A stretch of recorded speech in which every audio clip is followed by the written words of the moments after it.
댓글 공작 수사와 다스 실소유주 논란까지 검찰의 칼날이 이명박 전 대통령 등 뒤로 바짝 다가서고 있습니다. 자, 이 위기 속 이 전 대통령 내일 바레인으로 출국한다고 합니다. 네, 위기의 순간마다 중동을 찾았던 이명박 전 대통령이 지금 중동으로 가는 까닭은 과연 무엇일까요? 그 속내는 김성환 평론가 새로 모시고 짚어보겠습니다. 어서 오세요. 네, 안녕하세요. 자, 오늘 아침 상황이었나요? 네, 그렇습니다. 자, 이명박 전 대통령의 핵심 안보라인이었다고 할 수 있는 김관진 전 국방부 장관과 임관빈 국방부 전 정책실장이 구속되지 않았습니까? 이 사건 이제 어디로 가는 겁니까? 그래서 이제 뭐 최종 기착지는 이명박 전 대통령이 될 것이다 이렇게 얘기가 나오고 있는데요. 아직은 뭐 좀 섣부른 예측인 것 같고 결국은 김관진 전 국방장관이 이명박 전 대통령의 지시를 받고 사이버사령부에 있는 국무관들을 채용을 했다. 이렇게 지금까지는 얘기를 하고 있다. 그렇죠. 알려지고 있지 않습니까? 네. 그렇기 때문에 결국은 김관진 전 장관이 했던 행위가 그게 불법적인 요소가 있다고 하면은 지시한 이명박 전 대통령의 어떤 지시에도 불법성이 있다. 이렇게 봐야 될 것이기 때문에 이명박 전 대통령으로 자꾸 시선이 쏠릴 수밖에 없고 결국 이명박 전 대통령을 검찰이 수사할 수밖에 없지 않겠느냐. 이렇게 이제 얘기를 하고 있는 것이죠. 뭐 결국 어떻게 될지는 아직 뭐 확정할 수는 없지만 최종 검찰의 어떤 수사의 종착지는 이명박 전 대통령 쪽으로 자꾸 가고 있는 건 분명해 보이는 것 같습니다. 네. 근데 이제 검찰이 김관진 전 장관을 집중적으로 조사를 했던 게 일단 네. 조사 과정에서 뭐 이명박 전 대통령에게 그 보고를 했고 지시를 받았다 이런 식의 진술을 조금씩 했던 인물인 것으로 알려졌기 때문인데요.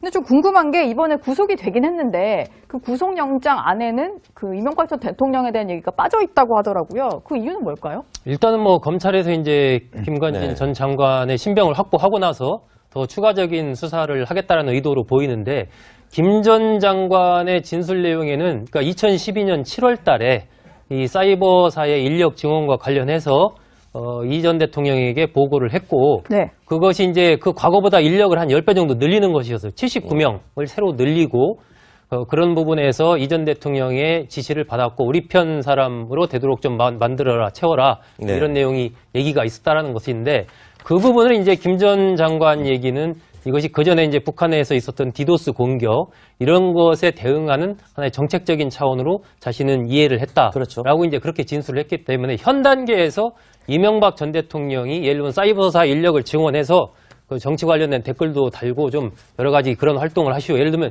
이렇게 지시를 했다라고 진술을 했으면 아마 영장에 그런 부분이 같이 이명박 전 대통령의 혐의가 기록이 됐을 텐데 네네. 그런 내용은 아니고 일단 사이버사의 인력 자체를 늘리는 부분 그리고 그 부분과 관련해서 어떤 인력 부분에서 기준을 좀 얘기한 부분 이런 부분 정도만 진술을 한 상태이기 때문에 그렇군요. 앞으로 이제 김 전 장관의 진술이나 조사 여부에 따라서 이 전 대통령의 소환 여부가 결정될 것으로 보입니다. 네, 김 평론가님. 그렇다면 지금 소종섭 전 편집국장님 얘기를 들어보면 김관진 전 장관의 진술 이걸 검찰 쪽에서 좀 과대 해석했다. 뭐 이런 뜻이 되는 건가요? 저는 뭐 그렇게 보지는 않고요. 네. 크게 두 가지 때문에 영장에 이제 이명박 전 대통령 혐의와 관련된 부분을 네. 넣지 않았다고 생각을 하는데요.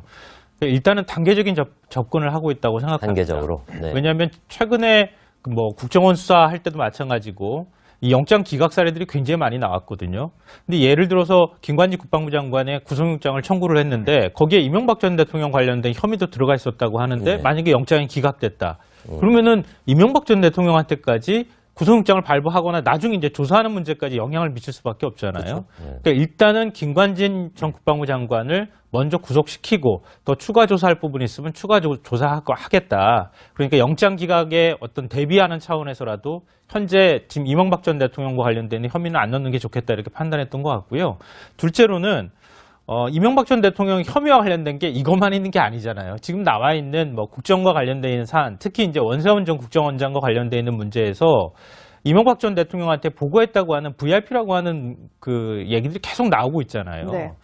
지금 2012년 그 정치 개입 문제라든가 이런 거 얘기 나올 때마다 국정원에서 도대체 원세훈 국정원장이 혼자서 독단적으로 결정한 문제일 것이냐. 그거 아닐 것이다. 청와대와 어떤 방식으로든 교감이 있었을 것이라고 하는 추정도 해볼 수 있고 또 실제로 거기에 관련된 정황도 계속 나오고 있거든요. 근데 그렇기 때문에 나중에 이명박 전 대통령과 관련돼서 만약에 영장을 청구하거나 조사를 검찰에서 소환 조사를 하거나 할 때는 최종적인 어떤 그동안에 나와 있는 모든 혐의를 다 모아서 해야지 네. 지금 먼저 이거 하나만 가지고 하기에는 좀 부담스러웠을 거라고 생각합니다. 뭔가 더 큰 게 오고 있다. 네, 이런 그럼요. 말로 들리네요. 에게 그 보고를 했고 지시를 받았다 이런 식의 진술을 조금씩 했던 인물인 것으로 알려졌기 때문인데요.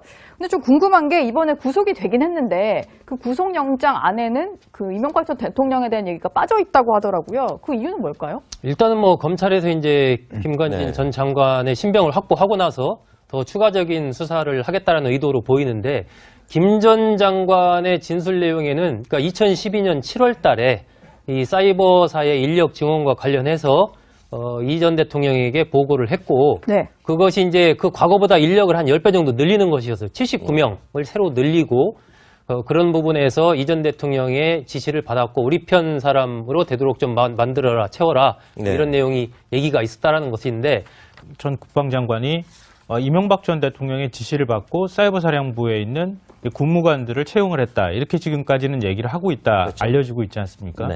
그렇기 때문에 결국은 김관진 전 장관이 했던 행위가 그게 불법적인 요소가 있다고 하면은 지시한 이명박 전 대통령의 어떤 지시에도 불법성이 있다. 이렇게 봐야 될 것이기 때문에 이명박 전 대통령으로 자꾸 시선이 쏠릴 수밖에 없고 결국 이명박 전 대통령을 검찰이 수사할 수밖에 없지 않겠느냐 이렇게 이제 얘기를 하고 있는 것이죠.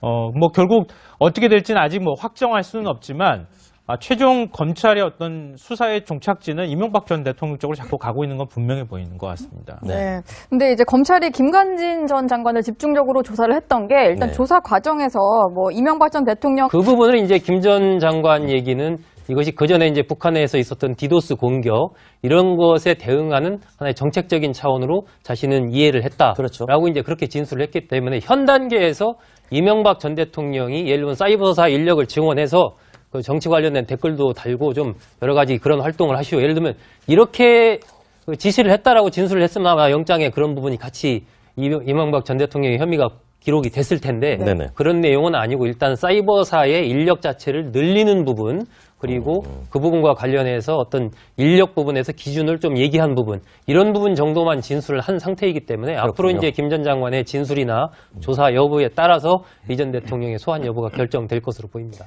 네, 김평론가님. 그렇다면 지금 소종섭 전 편집국장님 얘기를 들어보면 김관진 전 장관의 진술 이걸 검찰 쪽에서 좀 과대 해석했다. 뭐 이런 뜻이 되는 건가요? 저는 뭐 그렇게 보지는 않고요. 네. 크게 두 가지 때문에 영장에 이제 이명박 전 대통령 혐의와 관련된 부분을 네. 넣지 않았다고 생각을 하는데요.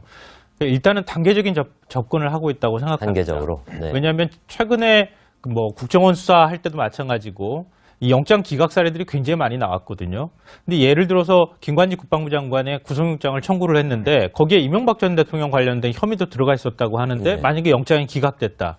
그러면은 이명박 전 대통령한테까지 구속영장을 발부하거나 나중에 이제 조사하는 문제까지 영향을 미칠 수밖에 없잖아요. 그렇죠. 네. 그러니까 일단은 김관진 전 국방부 장관을 먼저 구속. 댓글 공작 수사와 다스 실소유주 논란까지 검찰의 칼날이 이명박 전 대통령 등 뒤로 바짝 다가서고 있습니다.